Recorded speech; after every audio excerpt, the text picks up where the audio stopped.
The book I'm going to read is What Do You Do with an Idea? Written by Kobe Yamada, illustrated by May Benson. As I read this book, I want you to keep in mind the word idea. What does the word idea mean? Where do ideas come from? What do you do with an idea? I want you to think about ideas that have been turned into inventions. Let's begin.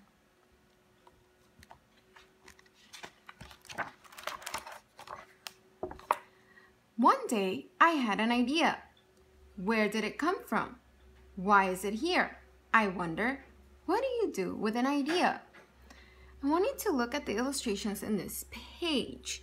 How does the illustrations represent the idea? Who is the egg in the story? Is it the idea? Let's continue reading. At first, I didn't think much of it. It seemed kind of strange and fragile. I didn't know what to do with it, so I just walked away from it. I acted like it didn't belong to me. But it followed me.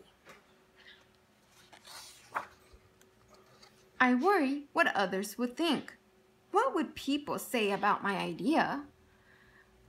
I want you to look at this page. The boy worries. Why do you think the boy worries about what others would think about his idea?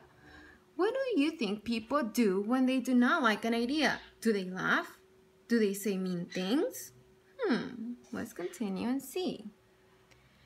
I kept it to myself. I hid it away and didn't talk about it.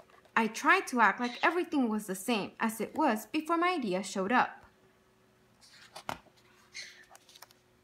But there was something magical about my idea. I had to admit, I felt better and happier when it was around. Now, let's look at the words in this page. How do the words on this page help us know how the boy is feeling in this part of the story? I see the words magical, better, and happier. These words all describe and help me know that the boy feels good about when his idea is around. It wanted food.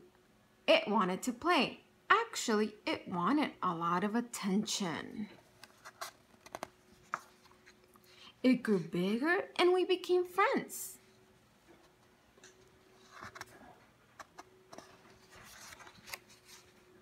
I showed it to other people, even though I was afraid of what would they say. I was afraid that if people saw it, they would laugh at it. I was afraid they would think it was silly, and many of them did. They said it was no good. They said it was too weird. They said it was a waste of time and that it will never become anything. Let's stop and think about this.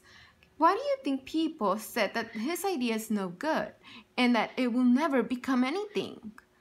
What would you do if they told you that your idea is not good? Let's continue then. And at first, I believed them. I actually thought about giving up on my idea. I almost listened to them. But then I realized that what do they really know? This is my idea, I thought. No one knows it like I do. And it's okay if it's different and weird and maybe a little crazy. I decided to protect it, to care for it. I fed it good food. I worked with it. I played with it. But most of all, I gave it my attention.